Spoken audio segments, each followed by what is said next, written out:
सर्वांना रामकृष्ण हरी, जय श्रीराम। आज शिक्षक दिनाच्या सर्वांना खूप खूप शुभेच्छा।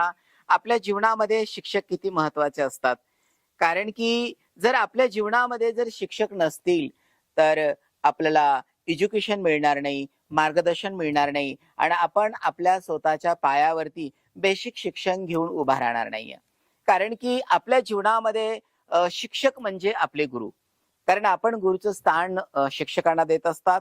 कारण की पहिल्या प्रथम कसं बोलावं, कसं वागावं, कसं राहावं आणि स्वतःच्या पायावर उभा टाकून स्वतःचं जीवन स्वतः कसं जगावं हे आपल्याला आपले शिक्षक आपल्याला शिकवत असतात। खरंच आज खूप आनंद होतोय, कारण की शिक्षक आणि लोकशिक्षक हे दोन्ही आपल्या लाईफमध्ये येत असतात।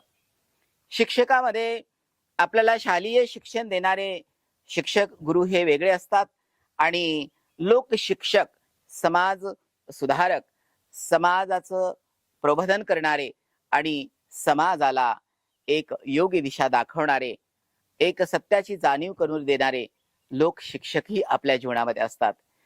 खरंच लोक शिक्षकामध्ये जर आपण नाम उल्लेख करायचा म्हटलं, नाव घ्यायचं म्हटलं तर खूप आनंदानं आणि अंतकरणापासून प्रेमानं राजा शिवछत्रपती, विश्वभूषण, विश्वपूजनीय, विश्ववंदनीय या राष्ट्राचं, या दिव्य भारताचं दैवत आणि आपल्या सर्वांच्या प्राणाचे ठोके म्हणजे राजा शिवछत्रपती।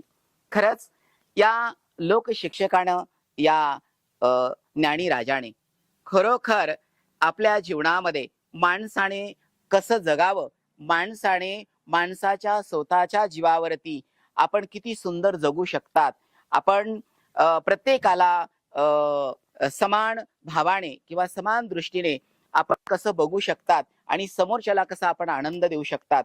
खरंच राजा शिवछत्रपतीच्या राज्यामध्ये हे आपल्याला शिकायला मिळतं, कारण की एकमेव जगातला असा विद्वान राजा म्हणजे राजा शिवछत्रपती।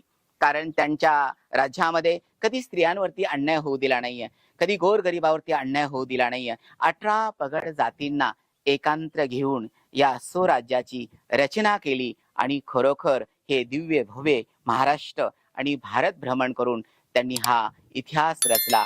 अशा ऐतिहासिक राजाला, अशा प्रेरणादायी राजाला, अशा विश्वगुरु राजाला आज शिक्षक दिनाच्या खूप खूप शुभेच्छा आणि या राजाच्या चरणी, या लोक शिक्षकाच्या चरणी कोटी कोटी प्रणाम करतो। सर्वांना रामकृष्ण हरी, जय श्री।